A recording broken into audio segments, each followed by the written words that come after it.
Hey everybody, it's your girl Bondy Blue, and I want you to check out Bondy's Boutique and get some of my merch, y'all. I've added some new things like my mermaid cups and the mermaid tees, and also the Shake Them Tits mugs. All right, you asked for it and you got it. Check out Bondy's merch at Bondy's Boutique. Hey everybody, it's your girl Bondy Blue, and I am back for another Love and Hip Hop Miami, y'all. Okay, let's start it off right, okay? If you like the She Want the Dick video song, and even if you don't like the video while we do this, okay? Like the video. She want the dick, she want the dick, she want the dick, she want the dick, she take the dick, she take the dick, she take the dick, she want the dick, she want the dick, she want the dick, she want the dick, give it a dick, give it a dick, give it a dick, give it a dick, yeah. Want the dick, yeah, give it a dick, yeah. She want that dick, yeah, give it a dick, yeah. Get the dick, get the dick, get the dick, get the dick, get the dick, get. She want the dick, she want the dick, she want the dick, she want the dick, she want the dick, she want the dick, she want the dick, she want the dick, she want the dick, she want the dick. Okay, did you like the video? All right, let's get into it. So the episode started off where the last one left off, which was with Big Blue causing issues amongst Pretty Ricky, okay? The nigga ain't pretty or Ricky, but feel like he was owed all of the monies and still owed money off of the website that Spectacular had popping from their fan page. And somebody posted what really got Spectacular rich was the angry cat memes, okay? Apparently he saw angry cat videos on YouTube and decided to start making memes from them, and he's now sold over $100 million worth of merchandise for the angry cat stuff. So I'm just like, Spectacular's money has absolutely nothing to do with Pretty Ricky the way they trying to make it seem. But Baby Blue Diamond is going off about how Spectacular needs to respect their daddy, needs to respect his daddy. I'm like, nigga, like, fuck out of here with all of that, okay? All of that screaming and hollering and shit, everybody in fucking tuxedos and shit, okay? Calm the fuck down, all right? So Spectacular says that the money he made from the fan page is his money, okay? The daddy had them niggas brainwashed, all right? Had them making beds and shit. I'm like, what the fuck does that have to do with anything right now, Spectacular? Pleasure P jumps in and says that normally people don't make money until they get to their fourth album. That sounds stupid to me. That sounds stupid as fuck to me. That sounds like one of them dumbass 360 deals that people take because they feel like they don't have any other option. I can't see any other reason why you would only make money after album number 4. Y'all, I can't get my fucking words together right now. We're gonna get through this though, okay? Pleasure P says, blame me. I did it. I'm like, Pleasure P, why is your beard so dark? Nigga, what is going on, okay? Like, what's going on? Why do y'all niggas keep putting this color in y'all beards and shit? And here's the thing. Get a dark brown or something, but stop getting this real jet black fucking dye because it looks so fake and we can tell y'all doing it. Like, just stop, my nigga. Just stop. Anyway, Spectacular is still not happy with the situation with his dad, and there's really nothing that can be said at this moment, so they just go ahead and disperse, and then Baby Blue and Spectacular meet up later on and sit down and talk. And it's so funny to me how Baby Blue don't have no patience and no words for Spectacular other than to tell him that he need to respect their daddy. But as soon as it's just the two of them, man, I love you, man. Man, it really hurt me, man. It really hurt me that you ain't asked me to be in your wedding. I'm supposed to be your best man, man. That hurt me. And I'm sorry I had to leave you and go to daddy house when I was 13. You know what I'm saying? I had to go, and I'm sorry I had to leave you. And I know that hurt you, and I ain't mean to leave you, but I had to go. You know what I'm saying? I wanted you to come with. Like, nigga, if you don't stop all that fucking crying as soon as your daddy not around, like, I was just like, what the fuck is going on right now? And at first, Spectacular was looking at the nigga like them tears didn't move him at all, but he was like, you know what, I ain't gonna lie, son, that touched my heart, okay? Shout out to Roxanne, okay? That touched my heart, even though I be poured and shit, all right? And he was like, I didn't even know it meant that much to you. You could be my best man, Blue, okay? I love you. And he was like, I just want you and daddy to talk it out. You know what I'm saying? It can't be on the business tip. Won't y'all meet up on the court or something and talk it out? And Spec was like, look, I can't be responsible for breaking the old man back, okay? And I was like, okay, so I guess y'all gonna talk. Okay, fine. So Big Blue and Spec meet at pool hall. And y'all, I ain't gonna lie, I feel like they putting 20 on 10 with the daddy. All right, I do think that Spectacular is mad about the money situation, but the daddy is constantly saying how he was always putting all of his money into Pretty Ricky, and I can understand that up to an extent. I still feel like the daddy took way more money than he was supposed to, and if y'all had a manager that wasn't y'all fucking daddy, y'all would have still had money left over. Okay, but let the daddy tell it, he was just putting the money back into the group while they were touring and all of that. Okay, fine. But Spectacular starts to tell his daddy all of this dumb shit about how, oh, we never traveled when I was a kid, man. I don't remember going city to city. He was like, we did, we toured. He was like, that was work. And he was like, work? You had about 15 girls in your room every night. I'm like, daddy, that's not something that you should be saying out loud like that. Okay, like, so the fuck what? Like, what does that have to do with you giving them a good childhood? You know, but I still felt like that was some bullshit. There are a lot of people that don't get to travel a lot with their kids. That don't mean you grow up and hold that shit against your daddy. But another thing is, I want to know, like, how old were they when the daddy was in prison for 9 years? Because the nigga act like he was always there the way he treat them. Okay, talking about they don't deserve shit and all of this stuff. It's like they don't deserve nothing. Like, they deserve your love, nigga. They deserve your attention. They deserve to not have a manager. They deserve to have a father. And it seems like you're incapable of really giving them that unless they kissing your ass. You know what I'm saying? Like, and oh, my daddy was a hood nigga and all of this shit. But the daddy started to work on my nerves. But Spectacular was also being, you know, petty with his arguments to his daddy about why he was upset with him. But then he brings up the fact that, you know, you don't call me about my son. My son stayed 2 blocks away from you, and you never went and spent time with my son. But yet every time you need some money, you feel free to pick up the fucking phone and call me and ask me for it. And his daddy said, you don't know what I do with your son. He spent 2 summers with me when we was playing basketball with Royal Blue and all of that. And I'm like, what? Like, how you don't know if he's spending time with your son? And Spectacular said he talks to his baby mama and his daddy is not spending time with his son. I'm like, why would he lie about some shit like that? Like, what the fuck is really hood with Big Blue and all of this shit? Like, Big Baby Blue, whatever the fuck the daddy name is, because Spectacular always calling him old boy. Okay, nigga don't call him daddy, nigga call him old boy. My husband is trying to explain to me why somebody will refer to their parents as the old boy and the old girl, and I understand it, but at the same time, I grew up feeling like it's disrespectful not to address your father as daddy or dad, or, you know, like, that's just the way we was. But you know what? Everybody raised differently. But obviously there's some dissension in the baby household or the baby blue household. Whatever the fuck everybody's name is, shit. So then we get into how, you know, big old boy ain't never hugged him when he was kids. Ain't never told him he loved him. Do you love me, dad? And his daddy was like, yeah, I love you, bro. Like, yeah, I love you. But I mean, I don't do all of that shit. I ain't, you know, get over me, son. Like, I tell y'all when I was going to jail, I love y'all. Be cool. Take care of each other. Like, the fuck? Like, y'all know how old school niggas are. A lot of these old school hood niggas do not know how to show emotion, and it's not because they don't love their kids, it's because nobody showed it to them and they don't know how to give that. My daddy was like that too. He would tell me I love you, but it was never in a loving manner. It was always to let you know, hey, don't nobody love you more than me and your mama. And then sometimes he'd leave my mama out. You know what I'm saying? Like he really just was like, it was something to hold over your head the way he was saying. But I knew he loved me because he took care of me and he made sure nobody did nothing to me. And if somebody ever did fuck with me, I was very assured that my daddy would go to jail for me.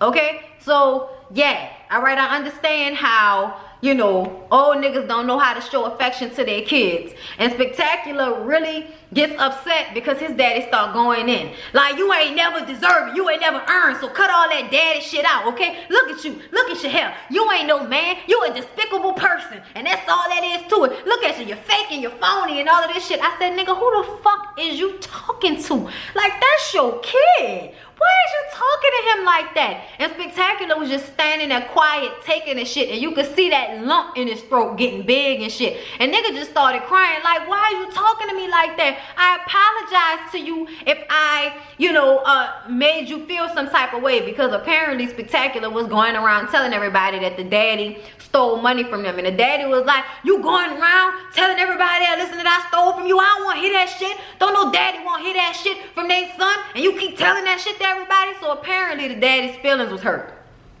Okay, because I think the daddy feel like he really put everything he had into them, and then you go around telling everybody that I stole from you. Well, daddy, you did steal from me, nigga. Okay, you did steal from me. If nobody got a dime after 2 albums and touring, that sound like some stealing to me. Okay, now you may think that it was okay because you was their daddy and you would put so much money into them, but at the end of the day, nigga, you was supposed to be getting 5%. And if you took more than 5%, your ass was stealing.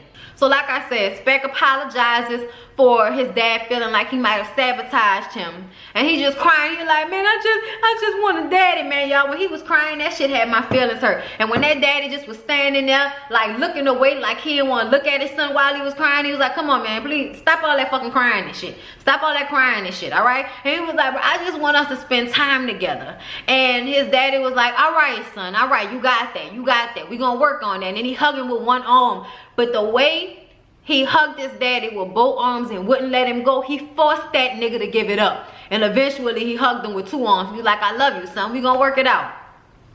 And a part of me wanted to believe the daddy, but another part of me feels like now you done figured out that if you get in good with him and give him what he asking you, which is some type of affection and love, then maybe he'll give you some of that money you keep asking for.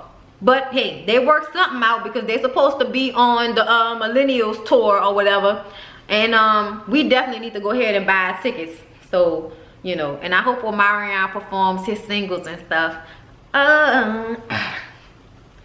It's gonna be the sound, girl, when it's going down. Oh. Okay, look, I ain't gonna get into it. So y'all, let's talk about Prince. I just want to say fuck Prince. I don't like Prince. Throw the whole nigga away. I don't know if y'all heard, but apparently some girl hit up Prince online and was like, I don't, you know, like how you treated me and my homegirls when we was trying to get into a club that he was promoting for or whatever, because they was dark skinned. He heard, the girl must have heard him say, don't let the, you know, dark skinned girls in the club. And his response to this girl online was, oh, I'm sorry if you had bad dealings with me, but you know, when the club don't want dark-skinned girls in, that's not what they want, so I had to, you know, do whatever. You know, I'm paraphrasing. Y'all can look it up on Twitter because it's been on Jonathan Taylor's Twitter. And I've, like, you know, commented on it and reposted it and shit like that.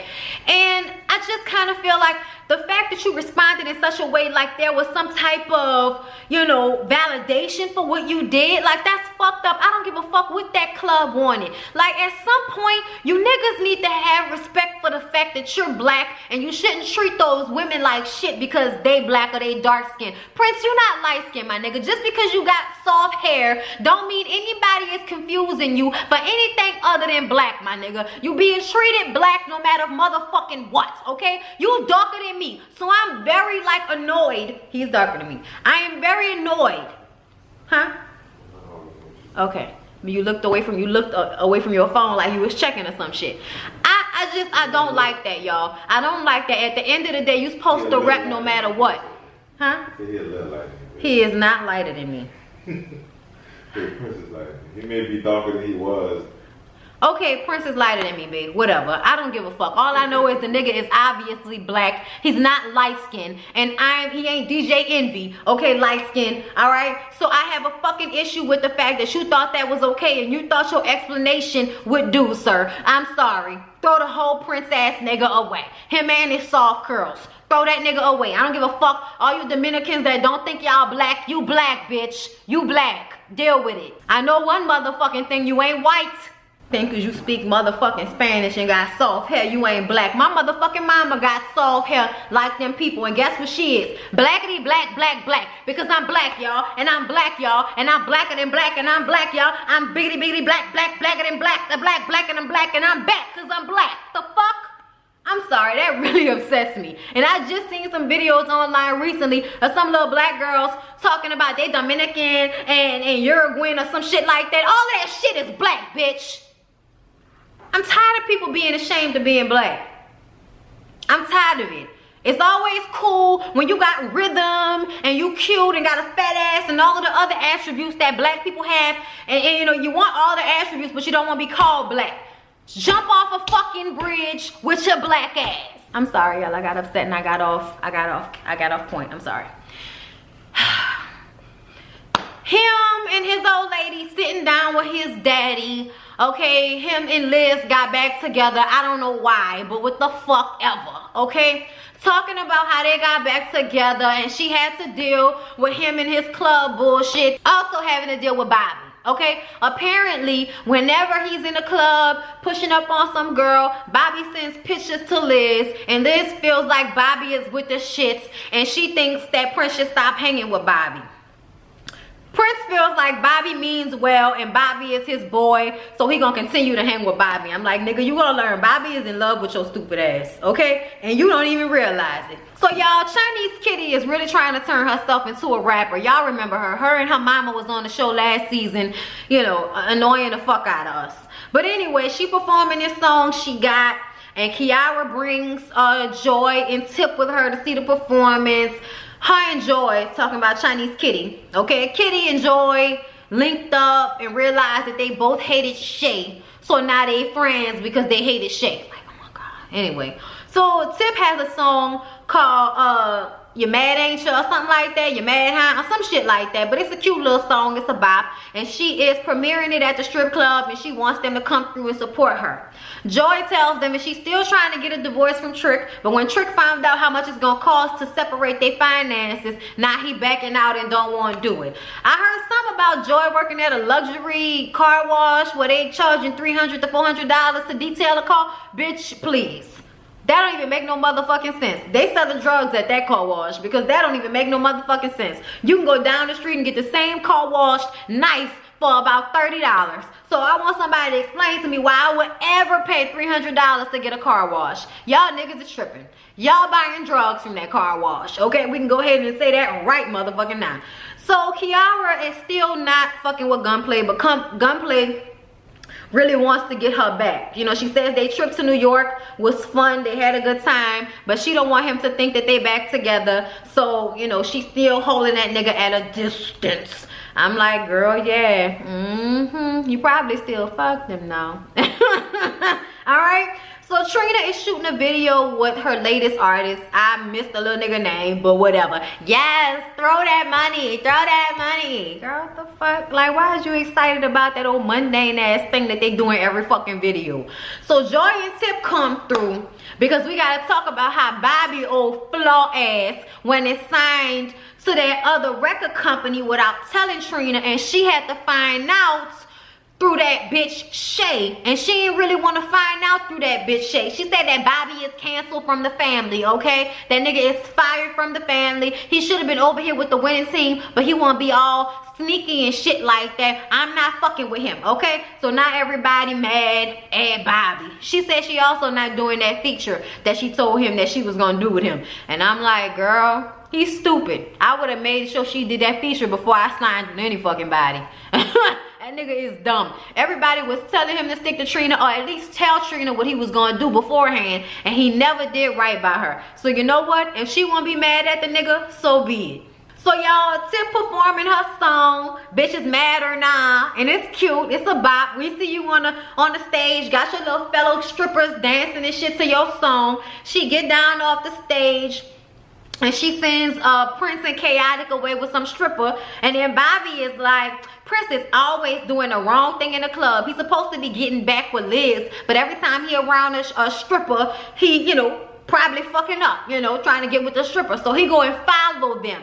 And I'm like, here we go. You know, there's about to be some bullshit. So Gunplay comes in, and Kiara is still playing him dust, but it feels good when the nigga keeps showing up no matter how much you giving him the stank face, okay?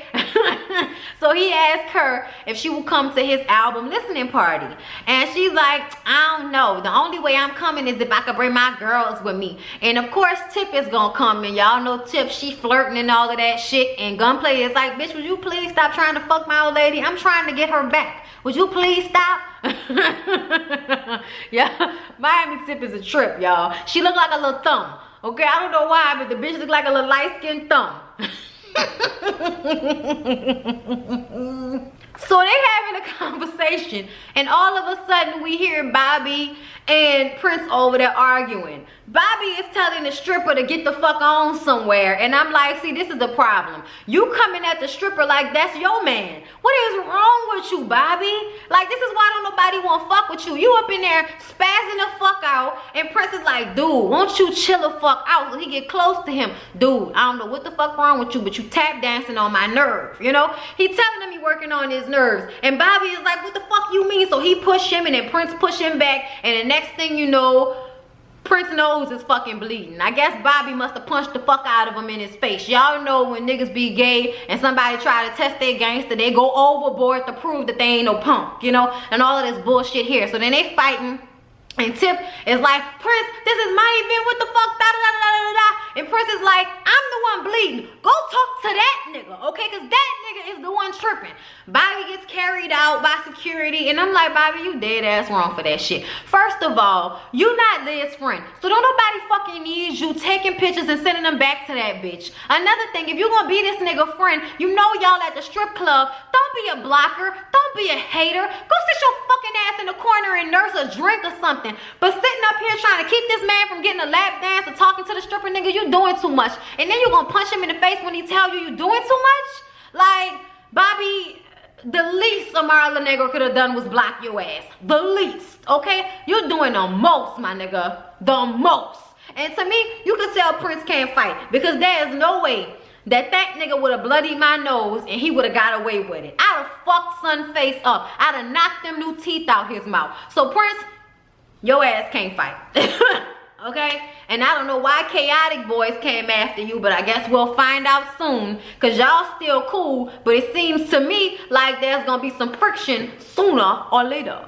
When it all cools down and Tip and Chaotic and Prince are talking, Chaotic says what everybody's thinking, which is that Bobby act like he attracted to Prince. And Prince is like, you know, he mean well, still making excuses for this nigga, even though he just bloodied his nose. That shit is crazy. It also makes me wonder, do you have feelings for this nigga Prince? I mean, it's cool if you bisexual, my nigga, like that, you know, niggas be bisexual until they figure out that they really like the dick, okay? Until they really figure out that they want the dick, they want the dick, they want the dick, okay? So you could be honest and tell us, son, it's not a big deal, okay? But the shit that goes on in you and Bobby's relationship, I don't know, bruh. I ain't never seen straight nigga and a gay nigga have a relationship like that. And I'm not talking about the friendship. I'm talking about the fighting and the still continuing to be friends right after. That seemed like some relationship shit, okay? Because they showed us another video of them in a fucking shoe store about to fight one another. Like, it's just always them getting into it about the fight, fighting, and then making up, and Prince making excuses for the nigga. Like, I'm confused. I'm confused. So then Chaotic brings Tip to the doggy daycare so that they could play with some puppies. Apparently Tip don't like dogs. I told my husband I don't trust people that don't like dogs. And he told me that I was tripping because people don't like dogs. And I'm just like, okay, like, why I gotta be tripping? Like, just like I don't trust people that don't have a vice. Okay, puppies are adorable. And that little small ass puppy that jumped on her and she was like, I don't like dogs. They smell and they moving around and shit. I'm like, so do all of the bitches who shake ass in the strip club. They smell and they moving around and shit. But still, you love them. What's wrong with puppies? I mean, look, hey, whatever. If you don't like puppies and you love Bondi, I'm sorry, but you weird. You weird, okay? I understand being scared of dogs, but puppies? Okay, little bitty puppy named Taffy. Okay, that dog should have been named Damien. Okay, that dog was possessed. I'm sorry, y'all. If y'all don't know what movie that came from, I don't know how we can still be friends. A low down dirty shame, okay? So Tip is real pissed off about the shit that happened at her show. That was her show, and Bobby and Prince made it about them, all right? Chaotic is still trying to get with Joy. So she calls Joy on FaceTime in an attempt to get Joy to let this nigga down easily. But he take the phone. What's up, girl? What's up, girl? You know, I just want to feed you. I just want to feed you. And she was like, okay, you could take me to a nice restaurant. Okay. But apparently, Chaotic owns a barbecue joint. Okay, so he up in there frying up the barbecue. Well, grilling up the barbecue, not frying. I'm sorry, y'all. Grilling, whatever. Whole nice plate for the food, okay? He come out there, she show up to the little shack like, it's chaotic here. So she sit down and he come out. Y'all, he got one sunflower and he calling it a cauliflower. I could have passed out. I said, nigga, that's a vegetable, that's not a flower. Okay. But anyway, even when she tried to correct him, he was like, girl, you don't know what I did? I jumped somebody's fence for that cauliflower.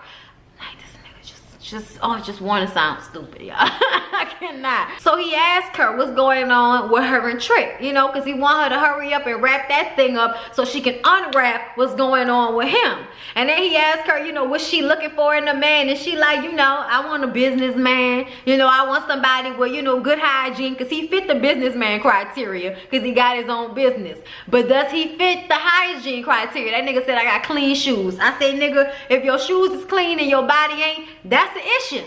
That's the issue, my nigga. And I'm sitting up here talking to Lyric about how dirty this nigga look. And Lyric is like, you know, that's how they look down there. Well, guess what, Miami? Clean it the fuck up. Okay? Don't nobody want to hear that you dirty because that's where you live at. I don't want to hear that shit. Okay, nigga? I'm going to need for you to at least, you know, take a shower, put on a clean shirt, put on some motherfucking deodorant, brush your nasty ass gold teeth, okay? And if the braid in the back is so heavy that it's breaking out the hair on the sides, my nigga, get that shit lined up. Like, why you can't look clean nowhere? Like, I'm not looking at your shoes if I didn't look from here to here and you look dirty. I'm not looking no further down, nigga. I don't want to see no nasty dick hair hanging out no basketball shorts, my nigga. I'm not looking nowhere further than right here, okay? Like, I cannot with the dirty niggas. She tried to let the nigga down easy, though. She did. She like, look, I still got a lot going on with Trick. You know what I'm saying? I got a lot going on. But you know what? It was cute. It was a cute little funny scene. I like Chaotic. I think he's funny. Okay, I just want the nigga to look like he take baths every day. That's all. And not baths out of a sink like Young Jock. Real ones in a whole shower or a tub, okay? And I don't want you sitting in the dirty water with the ring around it, nigga. Take a shower and then take a bath, okay? Or take the bath with just the water right at the bottom. Don't be trying to soak, okay, 2 weeks of nastiness off in no fucking tub, nigga. Take a shower first, okay? Clean everything. Clean up under here, okay? Look, even put some fucking soap on your tongue, nigga. Work it the fuck out. Lord. So y'all, then Trina and Bobby go to the studio and she brings up the fact that he never mentioned that he signed the deal, okay? And he's like, you know, well, they really believed in me and they came with the bag. She said, okay, they came with the bag, but see, you should have stuck with the winning team. And he was like, I ain't really want to have to deal with some of the people that you work with talking about Alvin. She was like, see, you don't even know what you're talking about. You don't know what you was going to have to deal with working with me. But you know what? You'll never find out, okay? Because that was real catty that I had to find out through that bitch Shay. That's the last person I wanted to find out that you had signed the deal from. But you didn't tell everybody but me. And you know what? Because of that, we're going to put pause on this feature. Y'all, he got all upset. And I'm like, that's what the fuck you get with your dumb ass. I'm sorry, but that's what the fuck you get. That was stupid. You could have at least had that conversation with her beforehand, or you could have waited until she did the feature before you signed with that other record company. Somebody told me the head of the label just graduated from high school, nigga. So I don't know how much you gonna get out of it. All I know is you stupid. You're stupid, Bobby. You're messy, you're stupid, you're with the shits, and I honestly understand now, after watching this episode, why she was cautious about signing you, because your ass ain't ready. It's all about the money. It's all about what it looked like. It's not about what it actually is, which is building a career, which is what your cousin was trying to help you do, okay? So even though I felt like Trina was dragging her feet and it was annoying as fuck, I now understand why she did what she did. Because Bobby, nigga, you ain't ready. All right, y'all, that's it. That's all I got. Ain't got no more. I hope y'all enjoy the review. Please don't forget to like, comment, and subscribe to my channel if you have not already. And yes, bitch, I'm ignorant with the braids. Yes. See y'all in the next one. Peace out.